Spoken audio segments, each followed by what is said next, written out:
New product reveal today. Lotion bars, lemon scent. Smells really good. Nice scent. Nice therapeutic massage on your dry hands. And it's a lotion bar. There's no plastic. And we're just getting away from using so much plastic as packaging for the products. And you're going to love this one. Use the code LUNA10. Go to lunamoonsupyoga.com. lunamoonsupyoga.com. Shop, retail. There's other things other than lotion bars. There's still the lip balms, and some new ones are going to be hitting the shop page soon.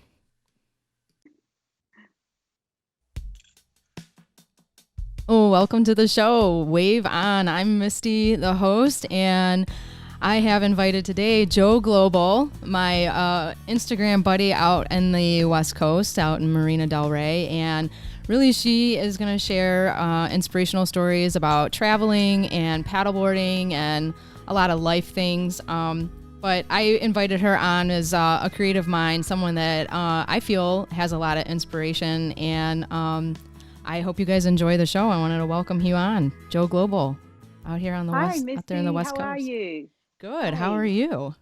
I'm amazing. Very good. Thank you, considering.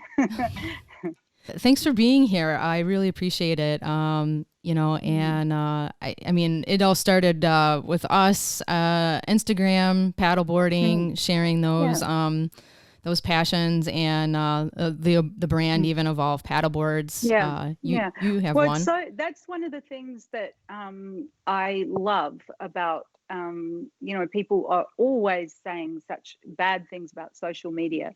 I actually love it, and I think used correctly is one of the most fantastic things, and particularly during this unusual time too.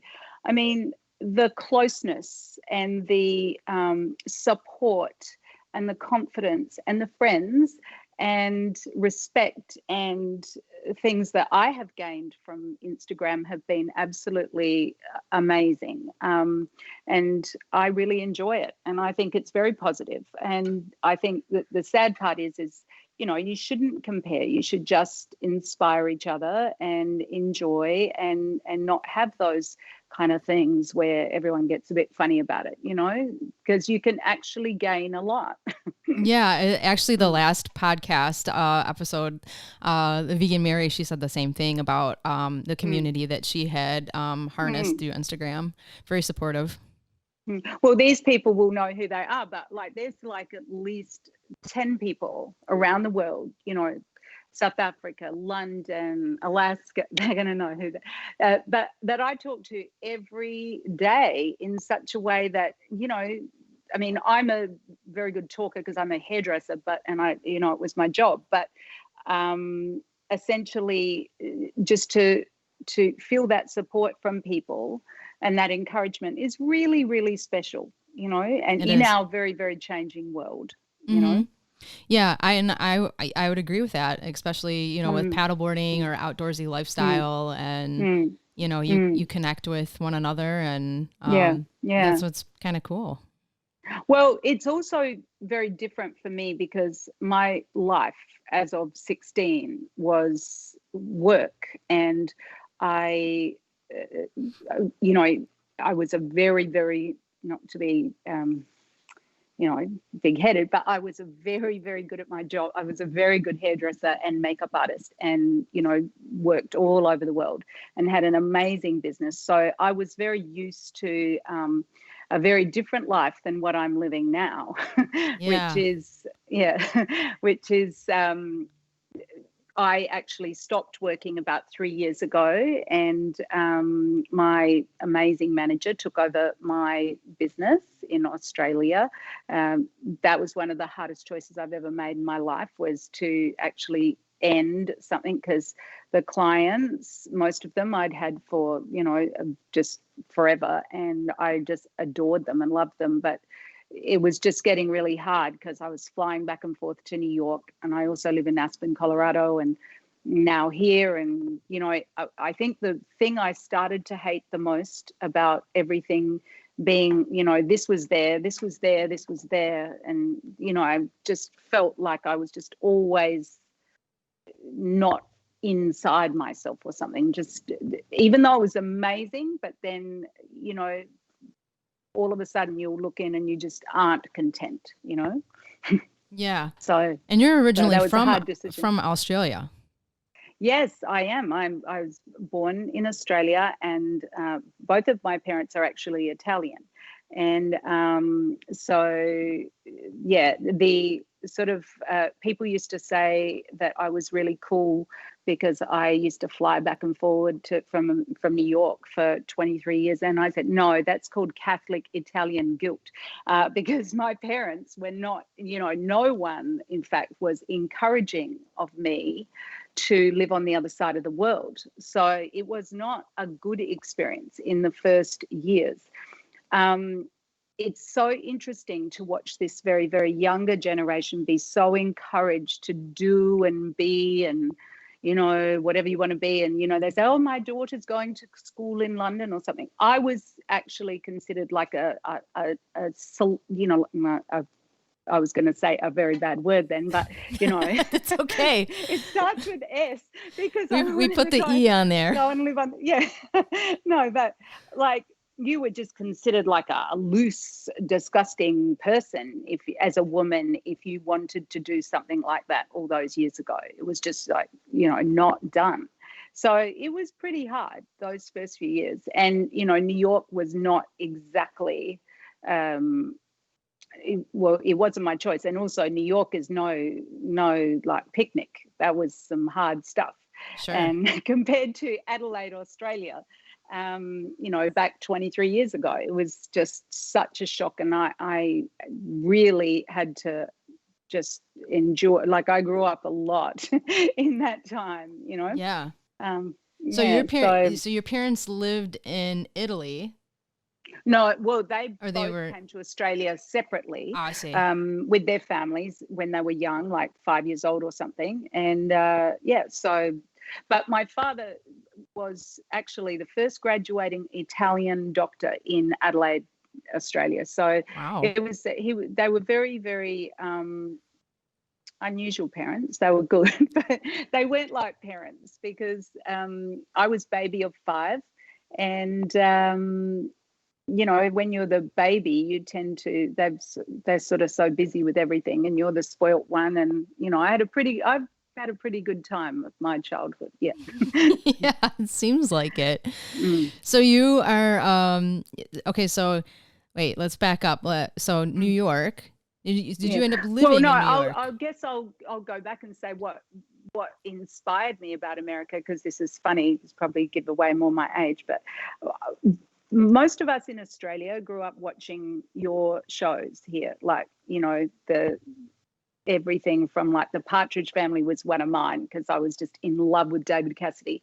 And I didn't know what like the taco stand and a burrito, because we didn't have that kind of thing. And you know, we also never used the word date or anything. You know, you wouldn't go on a date if you were 13 in Australia, like back then or something. So it was all fascinating to me, or like the Munsters or Lost in Space, Mr. Ed, all that sort of, all those shows, and particularly all the American stuff. And I just always had that fascination with it. And, you know, of course, magazines and everything. So, and that's really what I wanted to explore America, was through television and media was what my influence was. Mm-hmm. Yeah. And then you found your way into Aspen. Well, I used to ski. You know, my first place I ever sort of started skiing was Aspen, and of course fell in love with it the very first year. And I could go into so many stories, but I won't. But the funny thing is I used to go there every Christmas, you know, like for pretty much 4 weeks, and ski. And then all the Americans used to say, oh, but Joanna, you should see it in summer. It's so beautiful and whatever. So anyway, I was in my mid-30s, like a little bit searchy, and, you know, being in the hairdressing business, you know, I had a lot of very famous clients, very famous friends, and, you know, a lot of gay people and stuff. And I wasn't attached. I didn't have a boyfriend. And so life was really fun all the time. But then I sort of woke up and thought, you know, that toasty spot, you know, I've forgotten to have like the children and the bits and pieces that, you know, you're meant to have. So at this very searchy stage, I thought I would go and try Aspen in the summer for something different. And I sort of committed for about 6 weeks. And when I got there, it looked to me like so ugly. It was just green hills, and because Aspen, you know, snow is just snow. It's beautiful and whatever. And I just thought, ooh, and it was awful. And also too, in those days, I was much chubbier. I was very unfit, and I did not, you know, I smoked. I was everything, and I hated it, and absolutely hated it. And I was on my own, so I thought, oh. You know, I remember saying to somebody, I would actually rather go to work than have to climb up these hills, and people are mountain biking up a thing. I'm want to vomit looking at that. So I was very unhappy. And so I saw in the Aspen Times that there was only one really, really good hairdressing salon then, and a guy called Michael Tullio, and who I still love and adore. And he had an ad in the paper that he had guest hairstylists. So I thought I'd go and visit him. Just one very funny thing about that, I am petrified of birds. Petrified. And so, you know, here's my little big break, and I'm meeting this first American hairdresser and da-da-da-da. And he says, oh, come on out back, hun. And we go in this back room, and there's a loose rosella bird, you know, and flying around the room. And I said, I can't go in there. And he said, oh, he won't hurt you. So, you know, imagine for most people, that's like a snake or a spider or something. And, you know, I've got a bird flying around, and I'm trying to have a conversation, and I'm hysterically, you know, frightened and everything. But, you know, it's funny. I did it. So anyway, long story short, within a week, I was basically doing some of the most, it was the 80s, and the women, like seriously, well, everybody, but the women particularly, had so much money in the 80s, and they would pay me like $500 just to go and blow dry their hair at home, and, you know, pay you not to go to work just so you could be on call for them. It was unbelievable and super fun, and nothing like I had experienced in Australia at all, ever. So it was really, really a very, very unbelievable time. And so just further to that, I guess I would say how I ended up here completely is I met a guy, and which is always what happens. Yeah, it starts with a guy. Yeah. And he happened to live in New York. So after my 6 weeks little stint was up, I went to see him on my way home. And I only knew one other person in New York, this one girl, and she made me go to a party that I didn't want to go to, because I always liked those sort of tortured artist type of people, and she liked all the preppy sort of Harvard-y type of, you know, very, very well cut, clean cut guys. And so anyway, I went to the party, and I had these really, really high heels on. And I always joke how this completely two things have changed my life dramatically. This was one of them. I had these really high heels on because I'm not excessively tall, and I was dying. My feet were killing me. I was bored, and I hated it. And I thought, if I don't sit down, I'm going to die. So there was only one place to sit where this couple was sitting. And I thought, well, I'm just going to go and have to talk to them so I can sit down. And the guy said to me, he said, oh, what are you doing here in New York? You know, with the accent. And I said, well, I just came to see a friend. I've been in Aspen. I was working. It was amazing. And I said, I'd love to do more, but obviously I was just doing it illegally. And he said, well, why can't you? Tell me about yourself. And he happened to be an amazing immigration attorney. And I didn't want to come here. I didn't want to work here. And I had this great business, and definitely wasn't in, you know, knew my parents, etc., would not encourage it. And so then he said, well, you know, you could, if you've done the sort of people you say you've done, you could get an O1 visa, which is for extraordinary abilities in your field. And I said, really? You know, so, you know, those things when, Misty, when you don't really even ever think about it, but somebody puts the idea in your head. And so I thought, wow, that's pretty cool. And he said, yeah, there's 8 categories. You have to have 4. And I had 6. And it was one of those, you know, I'm a major believer in choices, whether it's the, you know, the ice cream and cookies on the shelf, or where you're going to live, or how you're going to spend your money, or who you're going to live with, or whatever. And it was, you know, the choices for me were everything. So, you know, I didn't want to be in that position where I was going to be 60 years old and say, I could have worked in New York. Even though I didn't actually want to do it, I knew back then that the regrets would kill me. Yeah. And that was the wisdom of my clients, of listening to people for years have major regret and life, you know, things that they wish. So it's interesting. Yeah. I did it, and I didn't really even want to do it. And it wasn't even that much fun, to tell you the truth. And our Australian dollar was 52 cents. You know, like, so it was brutal. So basically everything was half. So say, for example, I was in this apartment that was like costing me nearly $6,000 a month because of the, you know, if it's 3, you're paying double, you know. And so it was really hard. And some of the nights I would wake up, and also I was scared. I'd never lived on my own, and, you know, with all those locks and stuff, like and I would actually wake up and I would cry in the middle of the night, like not the little, you know, I mean the crying with noise, and think, what the hell am I doing here? You know, I hate this. Mm-hmm. And honestly, now I would need, you know, 69 podcasts to tell you this, but that year was the best year of my life. It was horrible on every level, but it was the best. But year now, of my life. looking back at it. Yeah, well, because, you know, I think something I've even learned during this COVID period, I think that the only times you really grow, you really shift, and really, well, for me personally, I should say, that I have ever grown is when I am facing the toughest stuff I ever have to face. And I've had some doozies this year, right? Really hard stuff. Now, you know, coming to a present time, which takes me back to that period of time where that was very formative.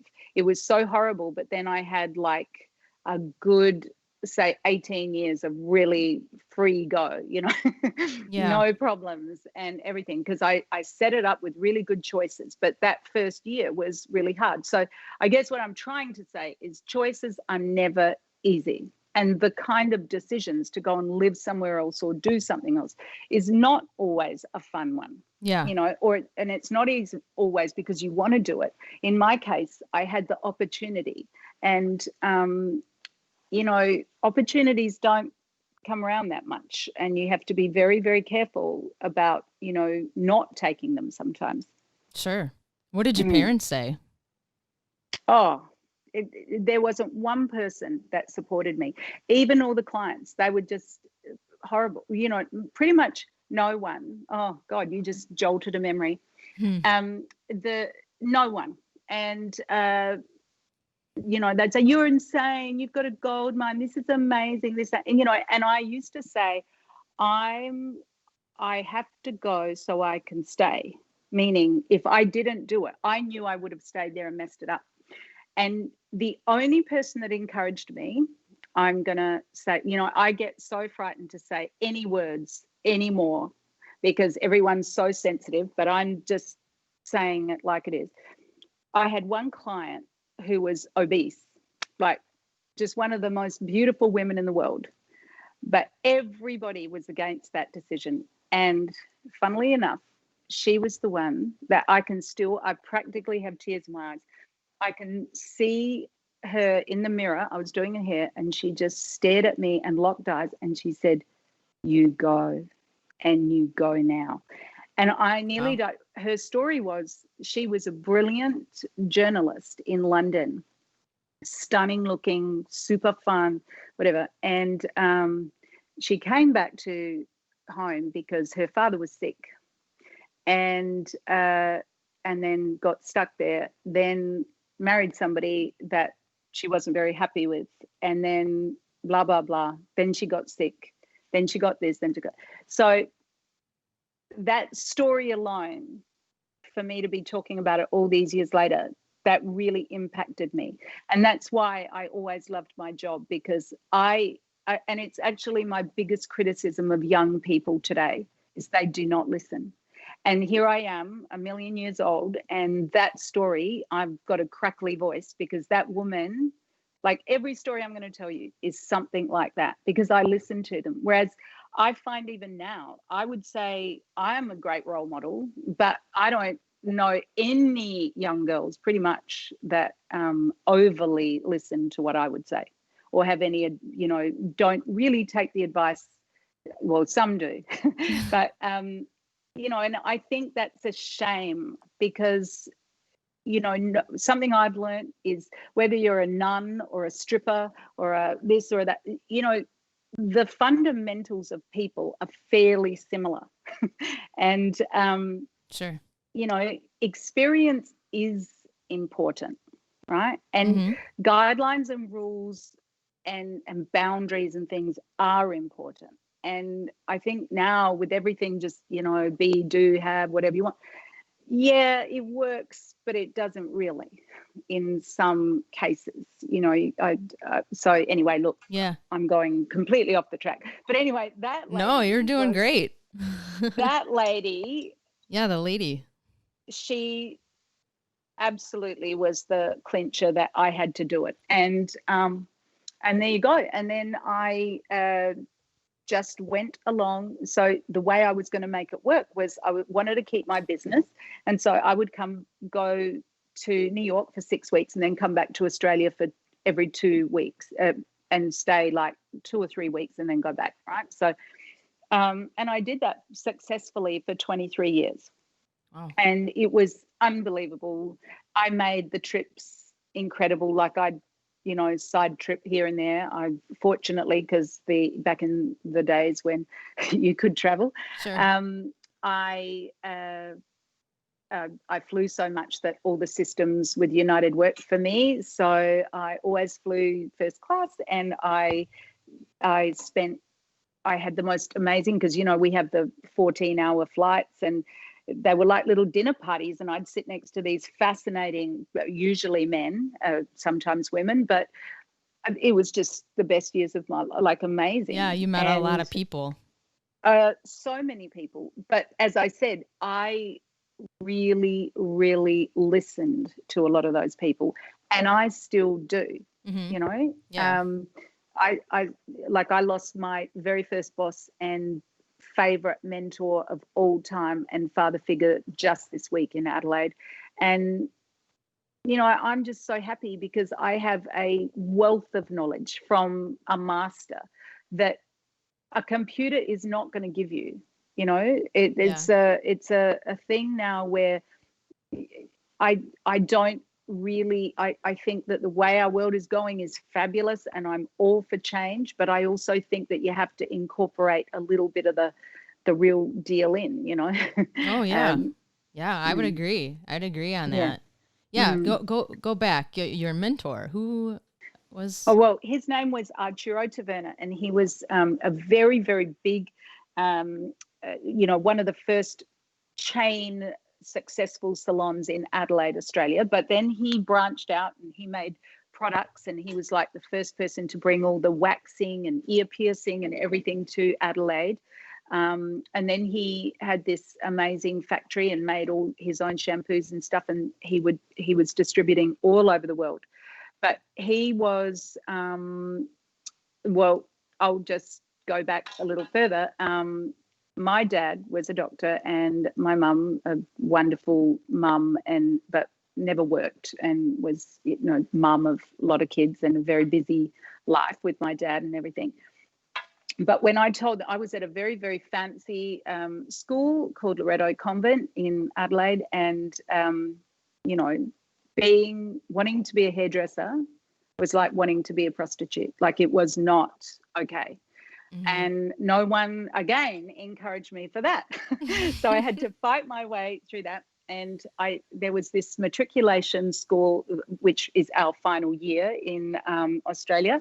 And I didn't want to do it. I never liked school. I'm not dumb, but I don't like schoolwork. I'm really super smart, but not book smart. And I never will be. And I've accepted that. And, you know, I'd love to be a lawyer and all that, but I could never read or anything like that. It's just too not what I am. So yeah, I said, okay, well, I'll stay at school because I'd find myself all these jobs and they'd never let me go, never let me have it. So I said, I'll stay at school if I can go to this matriculation school, because you didn't have to go and be there all day. You could go in for the classes, and it was kind of cool. And anyway, 3 weeks later, my mum found me crying in the back room in this sunroom we had. And I said, I haven't been going to school and I just don't want to, and I hate it, and I want to be a hairdresser. And anyway, I broke them. So Arturo was actually a patient of my father's, and my mum called him up and he spoke to me on the phone just like this. And I started the next day, and wow. that was that. That was it, he huh? was a man who would tell you, you know, he taught me every lesson. Just things like, if it's meant to be, it's up to me. Or he'd say, Joanne, you've got mental spaghetti. And still to this day, I do it, which would be like, he would explain, your head is like my staff, if they are going to hear this, they're going to laugh, because I always used to say, my head was like a plate of spaghetti. And he said, you just got to take one strand at a time and figure it out. You know, they're kind of silly and simple, but they're really important. And, that's a cool analogy. Yeah. So, because I was all over the place all the time, and I've really worked on that. And now I really am very present. It was one thing I always struggled with. I was never present. I would be sitting here, I wanted to be there. I'm there, I'm in Australia. You know, if I was in Australia, I'd say, oh, I'll take that home. It'll be great. Wherever I was, the other place was home. You know, I just couldn't ever get it right. Whereas now I have grown up so much, and then having this forcible year of complete distraction, you know, like no distractions, just not being able to do everything that you normally do is so amazing. And I've actually loved lots of aspects of it. I don't like the illness part, and I don't like not seeing friends. And, you know, of course, I don't like all the other stuff. But the one thing I do love is I have absolutely found a brand new inner peace to myself, for sure. But yes, going back, he was a very tough boss. He made me work and ask for everything. So I learnt those lessons as hard as they could come, you know? Yeah. Lessons like, you know, this, if you know the hairdressing industry at all, the apprentices do a lot of the work, and the senior hairdresser will come along at the end and just do very little and get all the credit. Sure. And I used to have this one guy I was working under, and I would do everything, and he'd come at the end and he'd go like that for like 1 second, and he was getting thousands and I was getting like $75 a week. And I was so pissed off, you know, but I also never wanted to ask for a raise, because it was, you know, my dad's friend and, you know, this and that and the other. And then one day I got so angry, and I went up to him. I said, look, I think I'm worth more and I should get more money, and da. And he said, I've been waiting for you for so long to do that. He said, wow, and you will never ever not ask for what you want again. And so, you know, it's stuff like that. But he was amazing, and so he's there was going to a be an lesson amazing right there. angel. Yeah, but he's gonna. I believe that all people that have passed away become my angels. So I find a closer relationship once they have gone as well. Ah, yeah, definitely. Yeah. So, so obviously he's not around for, I mean, it's been a while, or how many years or he's not around? Well, no, he only died this week. Oh, Yeah, see, that's what yeah, I this thought you week. said. And I was Yeah, like, yeah, wait, yeah. oh, No, I'm he died sorry. this week. Yeah, Oh my so it gosh. was. Yeah, so that's another thing is when your parents have died, your you know, most of your senior figures, it's really, really unusual. And I find this incredible. That's why I think I love Instagram so much too, is that just lately I'm finding that all my old school friends, and I mean even grade 1 and 2, and, all my little girl school friends, we're all becoming connected again. Um, and I think when you start to lose your parents, you very much want those people that remember that cute thing you did, or I don't know, Yeah, but I can relate to that that's for sure. yeah. What you're saying Mm-hmm. on that. Yeah, because Yeah. I've had a similar situation like Yeah. that in it this year. Yeah. Or well, this just past year. And yeah, I gravitated immediately to who was in my background from as a kid. Yeah. Like and a lot of them, well, a few of them go back and they're not family there, but they were around like they were Yes. family. So That's right. yeah, Yeah. it's very interesting. So that's really cool too. Mm-hmm. Yeah, Yeah. yeah. So, but now you're in California, and Oh, where love it. we're like connecting the dots here around the world.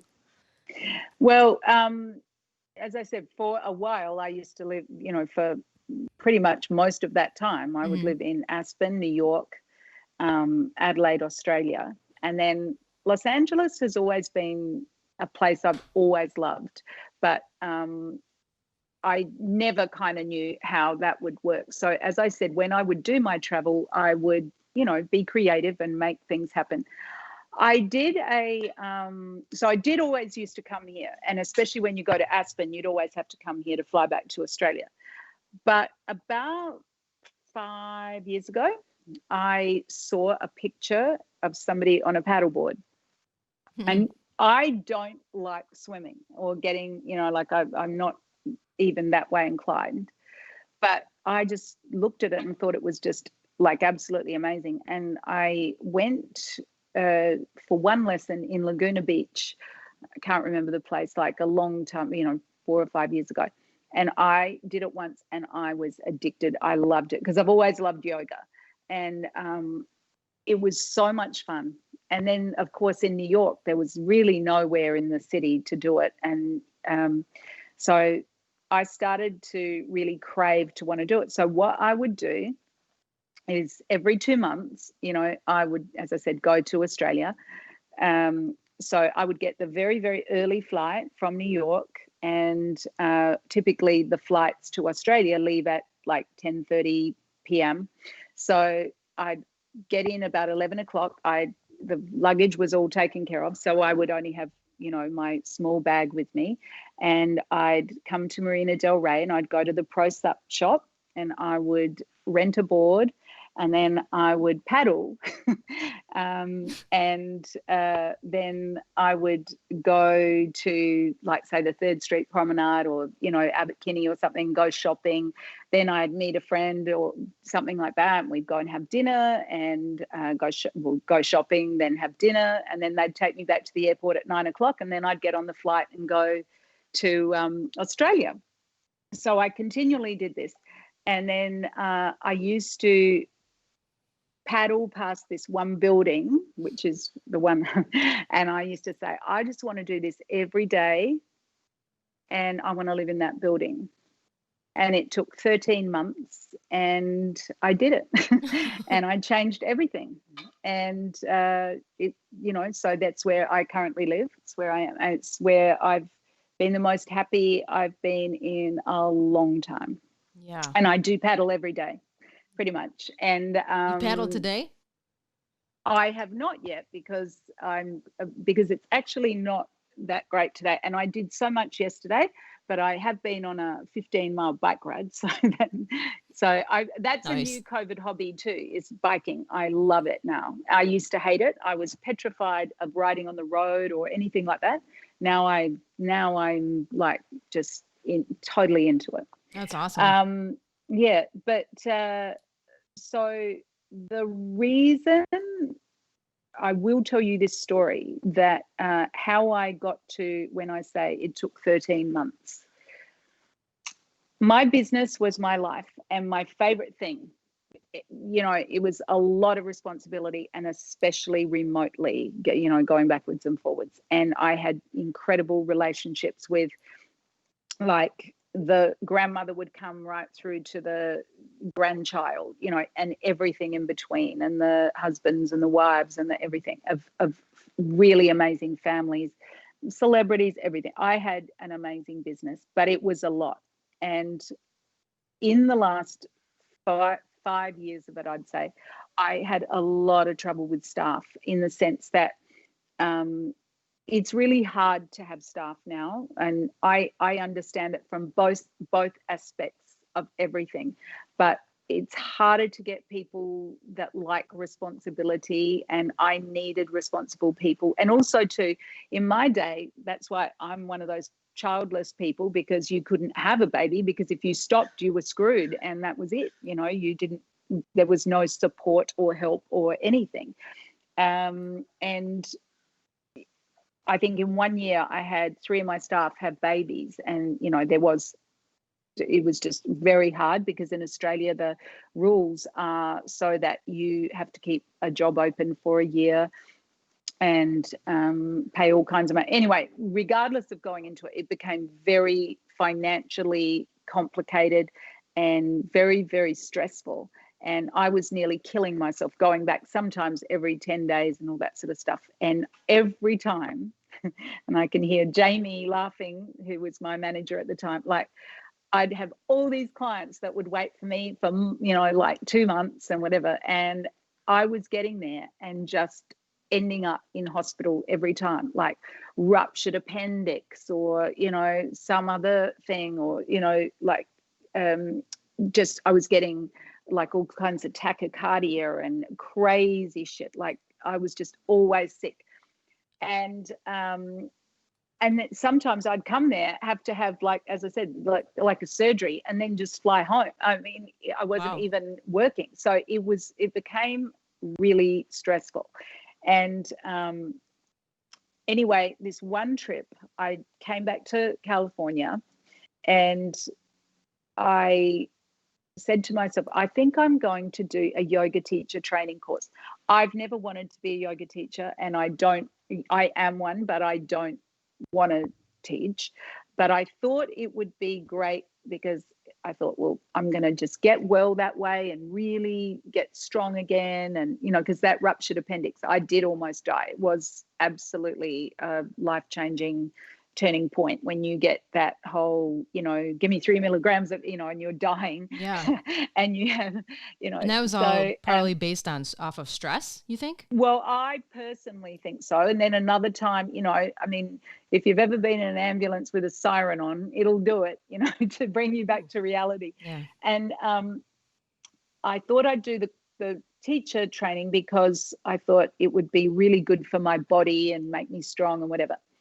I do not like vinyasa yoga, and that's all it was. And my body was so sore by the end of that 4 weeks. We all hung out, and I ate more than I ever usually do. So I actually put on weight and had a very sore body. But what happened was we would have these sutra circles every day, and, a lot of conversation, a lot of philosophy, and every day people would actually share. They'd go around the thing, and there'd be like a 40-year-old man that would just start crying and say, I don't know what to do. And I talk a ton, but I talk general. I don't really talk about myself, if you know what I mean. So I'm just like looking at a tile or something like that, and I was mute for that whole month. I never used to say much at all. And I'm watching all these people, you know, just shared their stuff every day, and I was never saying. And then they'd say, "Anyone else want to share?" And everyone would always stare at me, and I was like, "No, no way, I'm doing this stuff." And people would say, you know, "I'm so lonely, I want a boyfriend," you know, just really raw emotion. Yeah.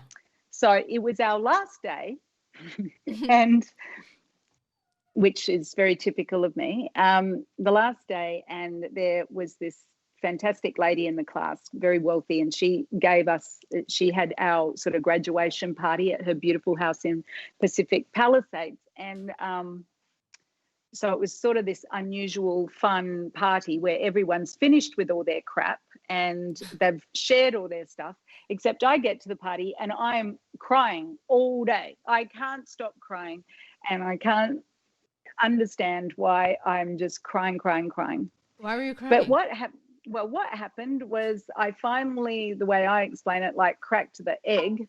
And it was like, I think what happened to me during that month was I had blocked my feelings so much for so many years, going in just a circle of everything, that it actually stopped me and made me feel again. So all of a sudden I'm sitting there, I don't want to be a boss anymore. I don't want to have a business anymore. I hate traveling. I had, you know, like all of a sudden these things started to flood into my head. And whilst they were scary at first, then everything was clear. And that's when I knew that I had to make these incredible changes and to let go. And now looking back, I should have let go a lot sooner. I mean, I can even show you right now on my thing, I'm reading a book about letting go on my Audible, because that's my new, you know, I mean, yeah. Just so you know, I'm not lying. Cool. Letting go of things has always been a thing. Attachment, Sure. I think, is a problem for most of us. And so anyway, I did let go, and it was hard. It's still hard sometimes, but I am absolutely enjoying building and becoming and excited about having a very, very different life now. Yeah. You know? That's an amazing story. I find it amazing. Well, thank you. Well, just to be bold and to make that move when you're a kid, and but you still had that drive of, I want to do hair, and you went after it, you sought after it, even if you did get kind of wound into it a little bit and very stressed out, and making a change. Oh, I still love, if I could absolutely take out all the other elements of owning a business, and pretty much I would find the conversation hard now, because I have spent so much time on my own in the last few years that I am today, but I actually don't talk as much as I used to, whereas I used to just be, and the answer to everybody's problems and opinions and stuff. I'm actually not like that now. I don't really talk a lot. So I would find it harder. But if I could actually, which I still do in Aspen a bit and stuff, if I could actually just do the hair and not one other thing, I still love doing hair.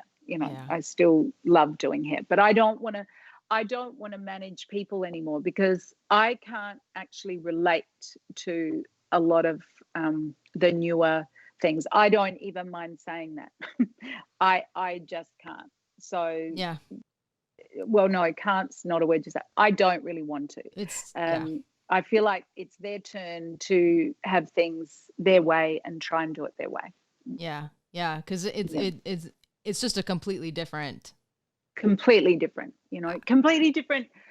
skill levels, completely different looks, I mean, completely different everything, I mean, I started when you would just all still do curlers and perms and very intricate work, whereas now, like, it's a very, very different, very, very different style of thing, which I think is awesome and brilliant. Don't get me wrong. I'm just saying that I feel that letting go of even something like that too, so that I can find new things too. Yeah, yes, I would say, you know, you could probably apply that to a lot of different things. You know, like Mm-hmm. even if someone is close to retirement, or maybe they're past the retirement, but they don't Mm-hmm. want to let go. Well, but yes, but you see that also comes to that awful stage, and I know that myself and many people are that, it is hard to be relevant. And one of the best lessons a very famous client of mine always told me: if you're ever in, you will inevitably be out. And I never forgot that. So because it's true, you know, you can't just be a trend like forever. And so I think that our world, it is important to, there are so many great new things, and I'm actually excited for the younger people who do get a very bad rap. In some ways, I'm excited for them to actually bring more of their, when it actually comes that it is more of their ideas and their things are working for them, and it's not this crossroads transition bit that we're in, where there's a lot of old still and a lot of new. And I think that's the struggle. There's a lot of that. Whereas, you know, for example, you know, I'm just thinking of back when you had a credit card and you would go like that, or Sure. whatever. Now, you know, you just wave something over and everything's, you know, it's on your phone and whatever.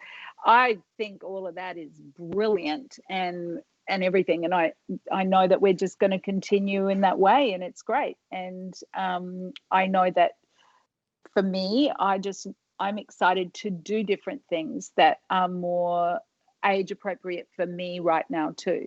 Yeah. I love to feel young and everything, but I am getting older, and there are things that I find more exciting, to tell you the truth. Mm-hmm. Like paddleboarding. Well, yeah, I love it.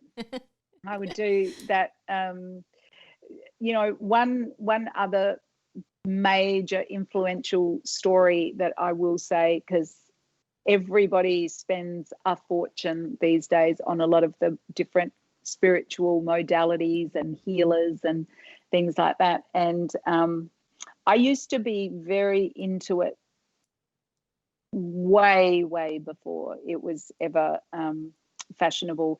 And this is one of my favorite stories. Is a client came in one day and she said, "You need to go and see this man." And I remember back then I had this very fancy black Mercedes, and you know, I took the top off, and I was, as I said, I used to wear so much makeup, and I had this very jet black hair and, you know, big earrings and everything. And I get in the car, light a cigarette, and I'm going to the thing, and it's like, you know, I go to my appointment and I walk in, and there's this absolutely peaceful, divine looking man with this gray hair and these beautiful blue eyes and perfect skin, very old, by a window, and the light was really nice and everything. And his name was Albert. And I'm like, you know, hurry up, I want some balance, you know, quick, wrap it up. And I just have to get, you know, I wanted the balance, right? Which is what we all want, that inner peace, that balance, that everything. And oh my God, you know, he just drove me crazy when I look back. And I'd say, you know, I'm not the type that does the washing and all that sort of stuff, but whatever. And I always remember this. He said, "Joanna," I don't know why, that's not my name, but he'd say, "Joanna, the day you enjoy doing the washing will be the day you become the person you wish to be." And I like back out in the car, you know, $200 later, and $200 was like $500 back then. And I'm like, I got to listen to this shit. It's so stupid. You know, I'm, you know, all dumb. So about, I want to say 7 years later, I was in New York. It was a rainy day. I was, believe it or not, things that became luxurious were things like washing machines, because we didn't have them in our apartment. So to me, you know, when I finally had my own washing machine everywhere is just so great. So anyway, on this Saturday, it was raining, and I took the stuff down to the laundromat, and I used to have this veil on my bed, and one of those canopy things, and I was washing all the sheets and that, and putting fragrance in it. And I went next door to the little bakery, and I bought this really nice coffee and a little almond croissant, and I was having the best day, and everything's drying, and I'm having the coffee, and then I'm folding it up, I'm smelling it, it's beautiful, and I'm like, oh, I'm enjoying the washing. And I really, because I never did. And see, that was 7 years later, something he said. And now I have never had a maid. I can afford a maid. I don't have a maid. I've never had anyone. I always do the washing. Like, it doesn't matter who it is. That washing is a symbol to me. Right. That Yeah. I have to do the washing. And I learned to love it. Wow, that's So, a very cool story. Yeah, you hold that like close to your heart. Well, I think the thing with the spiritual stuff, there are a million things, the books, the things, the cards, the tarot, whatever. But at some point, even with that, you must do the work. And the work is always hard, Right. The work is always done by you. And, that's the truth. and I see a lot of people that feel that doing the next thing and keep going on. And I think that that's very damaging to do that, because you need to be able to source that spirituality more in the times of need. Otherwise, it loses its value. So I come in and out of it. Yeah. I come in and out, because if it's too much, you become immune to it. And also, look, I'm no guru saint. I eat ice cream, I smoke sometimes still, and not drugs and stuff. I've never liked that, but I drink, I do everything. So I'm I eat meat. I'm not gonna compare myself with Buddhas and things like that.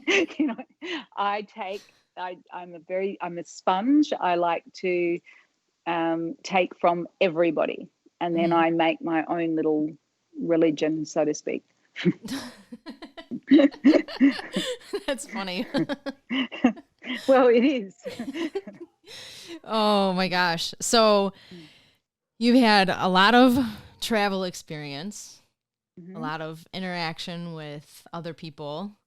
You've lived this whole thing, and now you're just at home. But, you're getting out, but yeah, you're just, like all of us. I don't know how it's not boring, but it's not. And I can't believe how quickly the time goes, I truly believe that I will do something again. I'm just not sure what it is yet. Another one of my things is when you sort of have a bottle of Coke and you've shaken it up and the bubbles are all still coming out. That's what it feels like to me. I'm not entirely sure. I also think that I'm not a person that has ties to, like, if I wanted to go and live somewhere else, I'm not scared to do it. I just don't know where or what yet. It's a funny time where I don't know that I'm quite ready for, just like absolutely nothing, or I want to go again and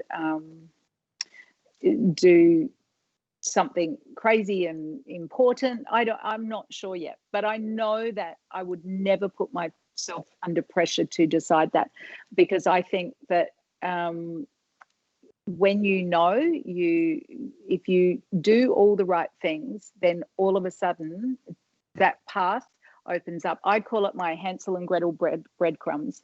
I just always see the little breadcrumbs, even though I hate that term because of dating, because I hate that breadcrumbing in dating, but in life, picking up breadcrumbs is a fantastic, has worked for me. Yeah. I don't ever force the decisions. A great example is I have wanted a bigger apartment here. This is a really, really cool story. And because of being home all the time, it was like, this was never going to be a permanent fixture. And then all of a sudden I was complaining because somebody has decided to buy a sound bar or something, and I can really hear their noise all the time. So I was complaining to the office and everything, and they said, well, I said, I was only joking and threatening, but I said, I'm just going to have to move because there's just, so much noise and whatever.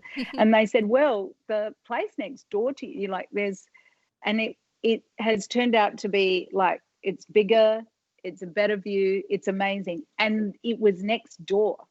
And the timing, the fact that it was next door, the move was just super easy. And that was only like 3 weeks ago, and it's already done and feels so much like home and everything. So again, it's just kind of like sowing that seed and then just letting it grow rather than just putting so much pressure. Don't worry, it took me many years to learn that. But I used to be as impatient as all hell. But now I'm very patient, very, very patient. And I understand I've been really not wrong, but I think my favorite thing I've learned this year is I've learned a lot about attachment and letting go. And that's my favorite thing of the COVID year that it taught me. And having to be completely still in your own company. And all my hobbies are solo, like riding a bike is solo, paddleboarding. I mean, not class, but we're still quiet in class, although I'm not. But I paddle every day on my own. I don't really even, I've grown to love, like, I'm not really a pet person. I don't have dogs and cats, only because of the travel. I just never wanted to, because I'd never leave. If I had a dog or something, I'd just never want to leave it. Mm-hmm. But all those, what you see on my Instagram, like all those seals and dolphins and even birds that I don't like, I'm actually okay with them when it's out on the water. I've just grown to have such a passion for the water. And I love that because it's very different to the life I used to live. Yeah. How did you exactly make that choice? You said you saw a picture and someone was on a paddleboard and yes. And then, but you were scared of the water. You didn't like to swim or anything like that. How did you overcome that? I really, really, really just saw the picture, thought it looked cool. And then I really wasn't scared. Well, also too, because it's not like, even the way I still enter into the ocean is through a marina. It's very different than if you go in the open ocean. I'm still pretty scared of that with the big waves and all that sort of stuff. Now, sure. I love them if I've entered through the marina and I'm out on the ocean, but I don't like coming in from there. Yeah. Yep. Sorry, interruption. Okay. No, I don't like coming in, which is what I want to learn to. I really want to learn to surf, but I just don't like falling off. Yeah. And that's one of the things I'm really good at in SUP yoga is I don't really fall off. You don't fall off. So the other things to do with surfing, I'm just a bit scared to always be falling off. Yeah. But yeah, it's completely different. I don't know why I'm not scared, because people constantly try to frighten me with sharks and bits and pieces, and I am usually, like, a lot of the time out there on my own. Like, there is a sheriff boat and stuff like that, but there is not a lot of people out there, especially early and during the week. But I'm just not scared, and that is bananas, because I am actually scared of most things. So, but I don't know, it's just become a passion, and it's very rare to. It must be the calmness of the water that just and relaxes the calmness you of me, and the calmness of me, because I think when you are constantly looking outside of yourself, which I was 100% guilty of my whole life. Nothing was in here. now when I really look back. Now, that doesn't mean you don't love yourself. It doesn't mean you don't have I don't think I have low self-esteem. I think I love myself. I don't think it meant that. It just meant that everything was external to me that was going to make me happy. Or I come from also a thing where, beauty is another really hard one to deal with right now, because I'm from that era that everything is about, like you have to look like a Victoria's Secret model to be really beautiful to me, because that was what my whole thing was just I was in that beauty business. And in those days, like it was Claudia Schiffer and, Linda Evangelista and all of the Christy Turlington, like they were Kate Moss. That was what was considered beautiful. I think that the fact that of course everybody's beautiful in their own way, but that is also something that we're all facing a little bit now, is everyone, I mean, even I think I'm a little bit of a model sometimes on my Instagram, but that's a good thing that we have all grown to have more confidence in how we look and all that sort of stuff, don't you think? Yeah. And it's not just 5 people that everybody tries to look like, which you're never going to look like. Right. Yeah. Accepting yourself and pretty much going with it. Yeah. Yeah. And the confidence thing with the whole, I mean, obviously a lot of teachers or yoga teachers or fitness people have had to kind of overcome that a little bit too during this whole thing, if they wanted to teach and just putting yourself out there. I will say that I think that it's, it's very, very important to have that confidence, but there's always going to be competition. Yeah. And I thrive on it. I just find it boring when there's no competition. Sure. And one thing that it actually that does disturb me is I don't like that the bar just continually gets lowered a lot now, and that doesn't always mean that it's the right thing. It's still super fun to strive for things, and I know I challenge myself every single day, even with cooking something. Or now I'm joking about how I've always loved cooking, and I'm a very good cook, but I think I'm like a Michelin star cook now. I'm so good at cooking because that's all I do. Yes. I mean, in Los Angeles, all our restaurants are closed. So, I mean, I try to support and do the takeout and stuff, but predominantly you are cooking a lot. And it's been a creative outlet as well. But I even find I challenge myself even just with that. And, we don't all have to be the same. That's not, equality isn't about being the same. It's just respecting. I think it's respecting everyone for how they want to be. Exactly. Not necessarily being exactly the same. Right. Yeah. No, and thinking the same. And that's why, a lot of the time people have asked me to do things like this, or write blogs and stuff, and I'm just too scared to. I'm really honest to say I don't want to do it, because I don't want the negativity of somebody attacking me for my opinion, which is often going to be really different.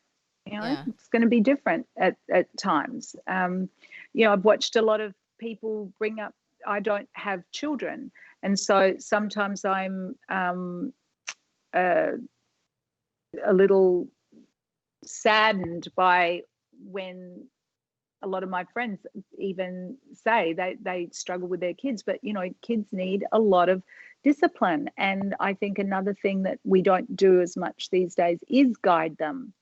And it's okay to, they don't have to always take the advice, but it is nice to show those guidelines. Whereas I think a lot of people are so frightened to say anything to a child, and they can take or leave the advice, but it's quite important to have it. Case in point, I have Banks around my house everywhere, right? And You have that's banks? because piggy banks, like, Oh, I save see. money.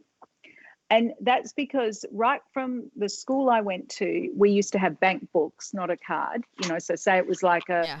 card like that, and I'd have my $2, and the bank man would come every Friday or something, and you would be in the line, and he'd go like that, and he'd stamp your thing, and you just felt so amazing because you were saving that money. Now I still do that now to Yeah. this day. I have little bank accounts everywhere because I save money every week or day, even if it's $5 or whatever, because it's all those nickels and dimes that make the dollars. And see, that's little stupid things, but they actually equate to when younger people say, well, how do you have this and how do you have that? That's how you have it. That's how you have it. Because Right. you go without. So one of my staff back in Australia, we have like things like raspberries. I don't know if it's still the same, but back then, raspberries or blueberries and stuff were like about $12.99 a punnet, right? Which is a lot of money. Yeah. And I'd come into my staff room and I'd say, who's the multimillionaire that eats the raspberries? Because, they were all junior hairdressers earning nothing. And, to spend that for one thing, and I would very much educate them on not spending $35 a day on, coffees and raspberries and different things. Because at the end of the week, when you add that up, it's a real lot. Yeah. It's a real lot. Yeah. Yeah. And there's your deposits and there's your things. But it's not a very popular thing. People don't really like to hear that very much. So Well, I know I do because I don't know if that's just because I had older parents, so they definitely taught me what a savings account was. And yeah. I mean, actually, it's kind of funny and ironic, but it changed. There's a ton of change, and I'm like, well, really, I still have the rollers. I was like, I'm just gonna roll up some of this change. I don't have anything else to do right now, or well, more really good. or more time on my hands, I guess. Well, I will say I take it to Coinstar. I don't roll up anymore. I used to, but Yeah. I don't anymore. but even when I want something, like when I wanted to get a place here, I stopped buying the $300 top because I would every week I'd buy something that made me feel better, or spent money for things. I think it's just prioritizing your spending. Mm-hmm. Yeah. But look, I'm not here to tell anyone. I would never tell anyone how to live their life. And I kind of resent that a lot of people tell you these days how to live your life. And I think that it's sad that we have come to that. Yeah.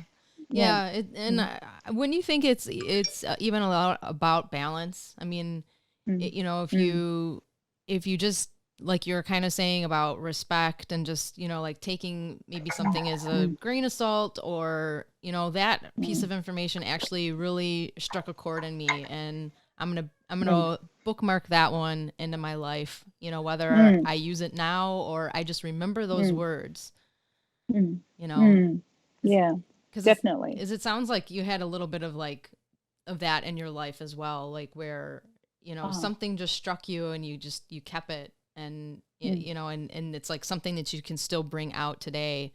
Not everything is, and not all the advice may be worth something or not, but. Well, but I never understood my school. I actually hated it when I was there, and the nuns used to drive me crazy. And yet now I just love how I was brought up, because I understand. Like, I remember my first smack from a nun who just sent me outside. I mean, my desk was on the veranda most of the day for being in trouble, but I remember the very first day, and she smacked me and said, "How would you like it if somebody did that to you?" Now, if you speak to any of my close friends, I will always see both sides. And I think that's what's exactly wrong in our world now, is everyone's either one-sided, but I'm very on the fence of both. I see the good and the bad in both. And I see it in relationships, my own, other people's, anything I do, I always consider what it feels like for the other person. And that's not something that's taught anymore, because it's just not. Unfortunately, everybody's, I shouldn't keep saying everybody.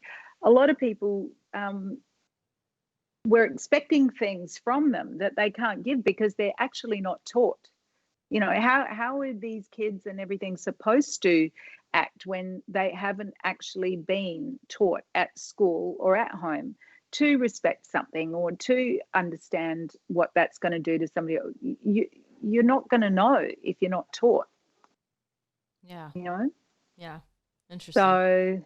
So I don't know how that all gets rectified, and it's a bigger problem than I think we all know. But yeah, for sure. I just know what I tried to do with that, and anybody that worked for me always was, if you worked with me, I tried to explain to you everything in the most simple way of how to do it. And I will just say, all those girls with the raspberries and that, I had the most fantastic girls that all owned their own homes, very, very young, and really did great things with their lives. And I'm very proud of that, because I was very tough as a boss, not always very kind, but very firm. And I really think that that is a formula that does work. Mm-hmm. Because I think, you know, it is in the giving, it is in the achieving that you feel good sometimes. Mm-hmm. And so to not have a purpose, and for what I say to a lot of my friends, don't forget, it's all the horrible, shitty things that we went through that built our characters. So if you aren't having hardship, or you aren't responsible for something, or you didn't do chores, or you don't go and see your grandparents and help them around the house, or fold up something for them, or do something, you know, now that sounds like so archaic, but it's actually really nice to help people and do stuff. And I know at the moment they can't go near the old people, but yeah. I'm just saying, before even, it's nice to do things for other people and not always put yourself first. And I think, unfortunately, you know, in this me, everything's about me, it can get exhausting, you know, really exhausting. Yeah. To be always thinking, like, for example, there was no accolades for things like being a boss. I was a boss and started a business when there was zero support, and no one gave a damn. Whereas now everyone's the CEO of one, you know, there's no, which I'm not denigrating it, but it's also, you don't want to live in a fool's paradise of believing all these things when they're not really tangibly giving you anything back either, you know? Right. Yeah. So you have to be really careful of that. So, well, you know, well, I guess that's one thing in the olden days. If you said you were a celebrity stylist, like, I would have to show all the, firstly, you would not dare ask somebody to have a photo with you. You would die before you would say that. You'd do the hair and shut up. And I absolutely never would, because they, you know, I always respected the privacy and all of that. But now it is how you would actually market your business. It's so everything's really different. That's why I say it's, my rules have become quite old-fashioned, and they worked for me and they still continue to, but it doesn't really wash with a lot of young people. So, but yeah. you had to show all your magazine editorials and things like that. You couldn't just put it on your Instagram and say celebrity stylist, and who is it that you actually do? You know, it's that's a bit of that. That's the only part of some of the social media that does disturb me, is there is a little bit of fakeness about, maybe the qualifications of things, but but then again, what do they say? Fake it till you make it. So that's good too. So you see, nowadays you're never wrong. You can't. There's just too many avenues to go, and it's confusing. Yeah. Yeah, So for sure. even for me, I'm just reading that book about letting go, and it's all very Buddhist orientated and stuff, and saying not to desire anything and don't attach. But that's all I do, is want things and attach to them, so it's just this mental fight all the time that you have. So I find now, I just sort of let it all come when it's all crazy for 5 minutes, and then it seems to just, I try to just let it go. Yeah. I think that comes with a lot of experience and a lot of mistakes. Yeah, there's that, and I mean, I could definitely relate to that on simple things where it would be, wow, back in the day that would really irritate me, and and I want it now, I want it done now. Yeah. And it's almost it's almost like if it had became like an obsession of some sort, I want it done now. And I hate to say troubleshoot how to do it. My nickname is Waruka, from the I want an Oompa Loompa, Daddy, and I want it now, because I am so her and I want a pony, but I'm not like that now. I certainly have been guilty of it, but you know what? Even when I was like that, I was still really nice and really grateful. Really nice and really grateful. And I think that's really important as well. Mm-hmm. I mean, you got to want stuff. Yeah, right. Well, how do you not? It's taking photo. It's a balance of what you want, or what your desire, your goal is, right? Yeah. Something that you want to work toward. There's that. Yeah. But I still think that it should probably come from more of a healthy mind, because even if it was something that whether you could go out and buy, or something that you really are working on, I'll use my website as an example, because I used to work on my website. I built it, this was over 10 years ago. I was just interested in that. But then when things get more hard, things change, technology change, software change, things like that. And you're like, why isn't this, it could be something simple, right? Why isn't this logo fitting in here, or this photo, or why is it distorted? It could be a menu. Oh, the menu wasn't working. And then it's but I want it done now. And you just obsess over the fact that you want it to work, you want it to happen. And it's now I've reflected, I guess, on this, and it's fresh on my mind that I started doing the website again. I had it, I let it go, or some other people were working on it. So now I've taken it back, and it's my domain, my name, and I have the business website on its own.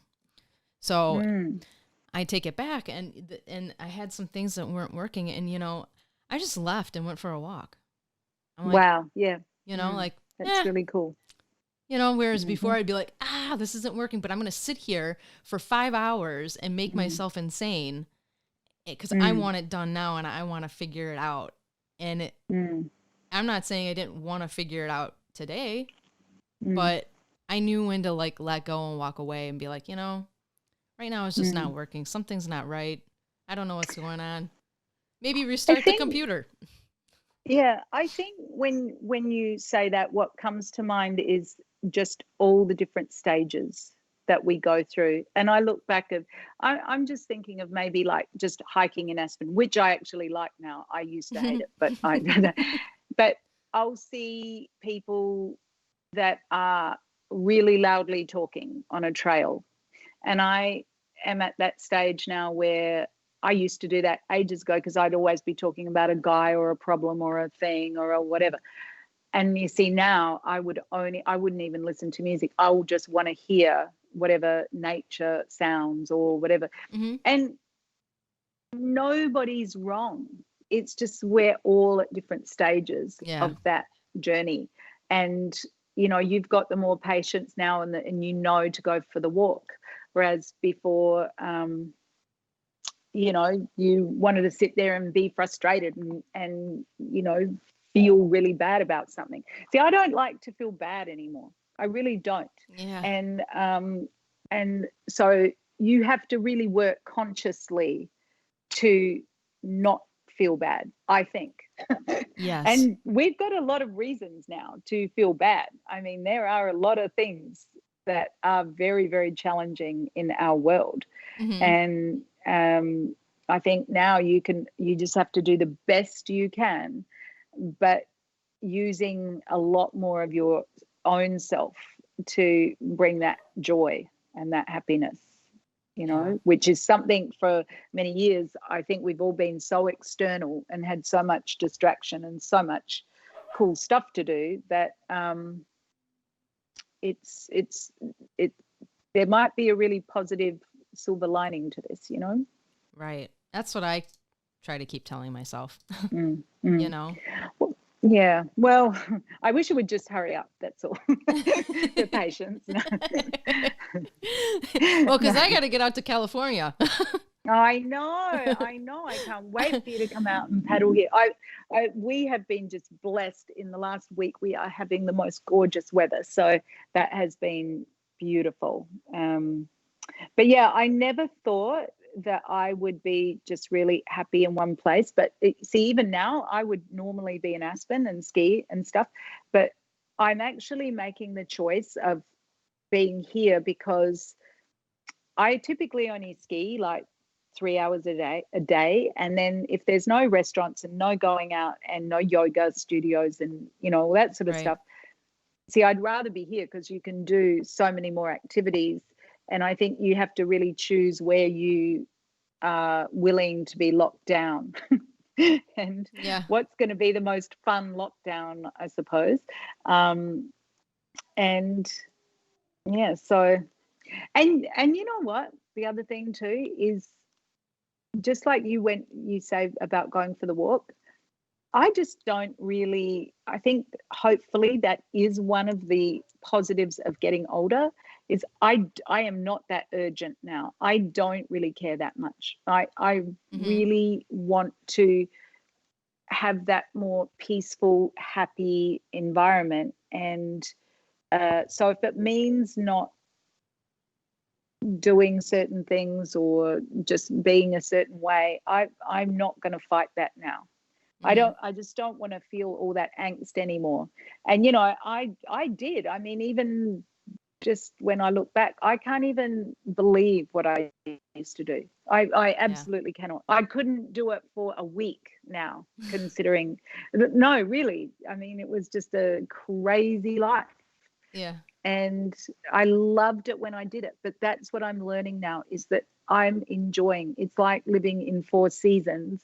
This is like having those different stages in life. And I think it's important. You can't go to the next chapter if you don't turn that page.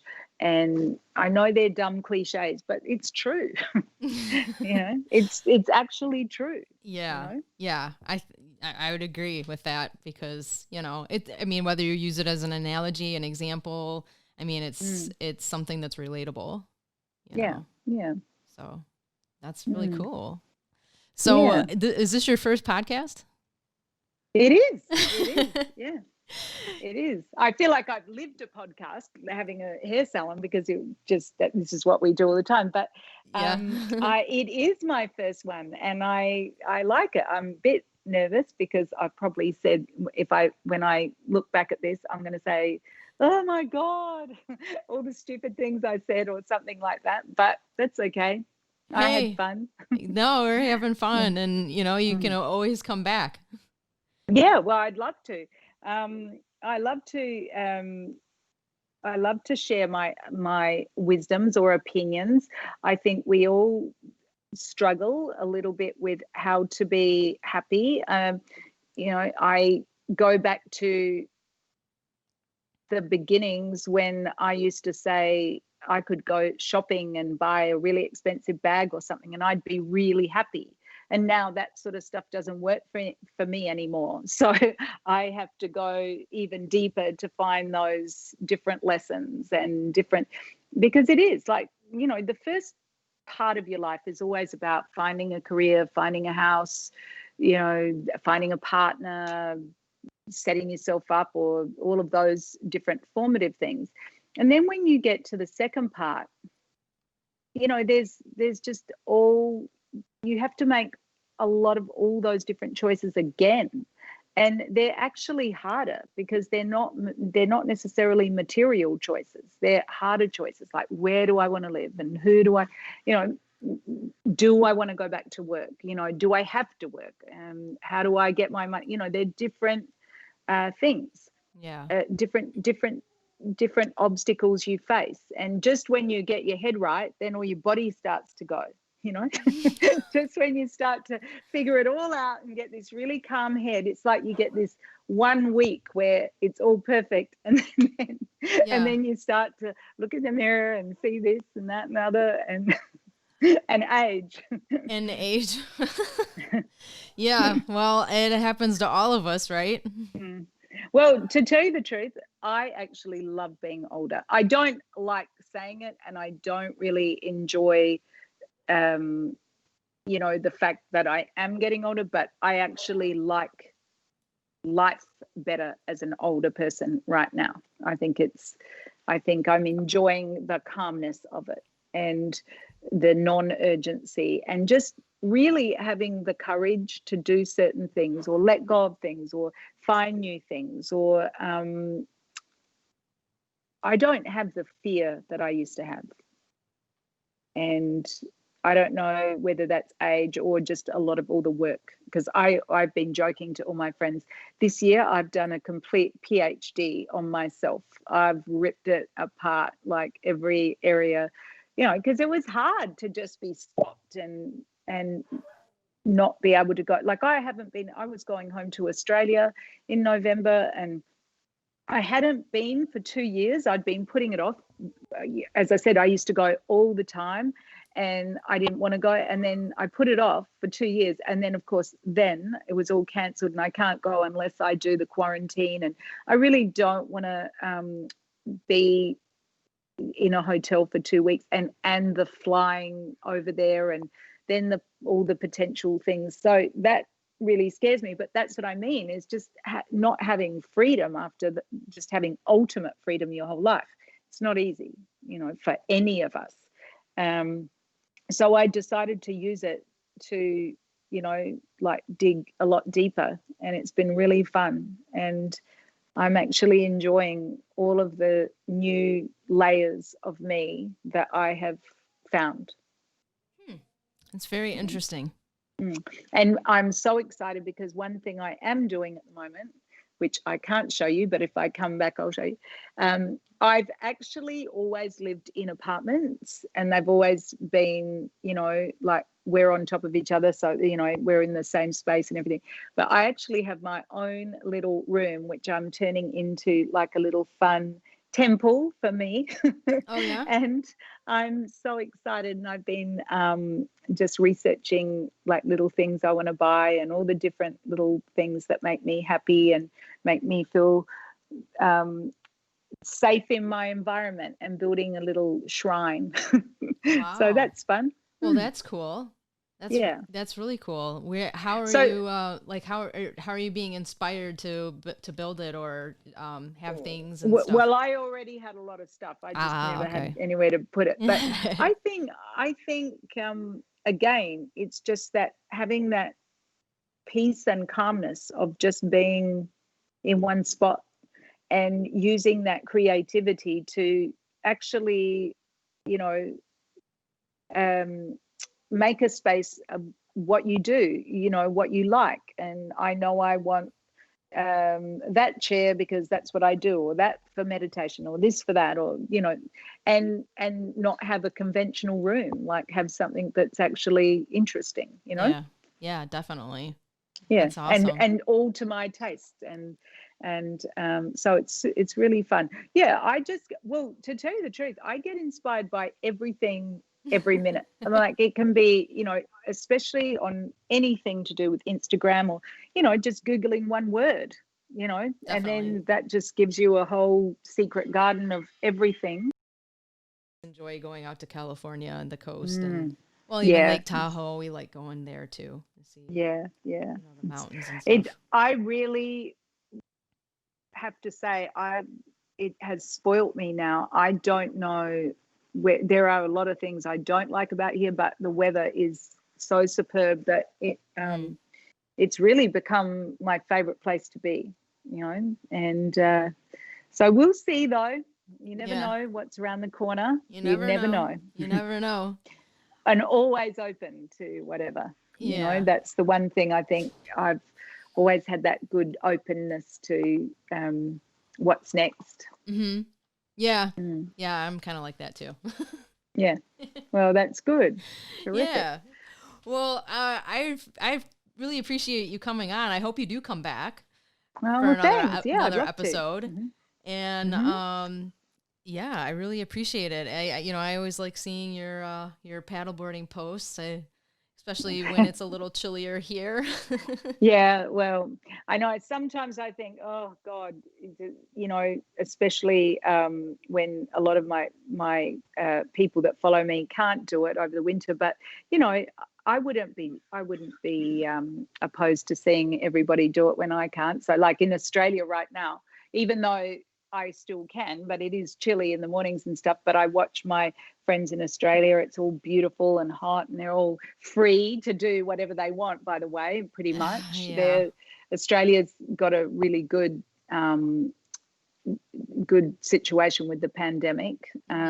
They do seem to, especially my hometown, they seem to be living their life, which is Adelaide, pretty normally. So I'm pretty upset that I'm not there. Yeah. But I miss everyone a lot. But it'll change again. It'll swing round. Yeah. So it'll be good.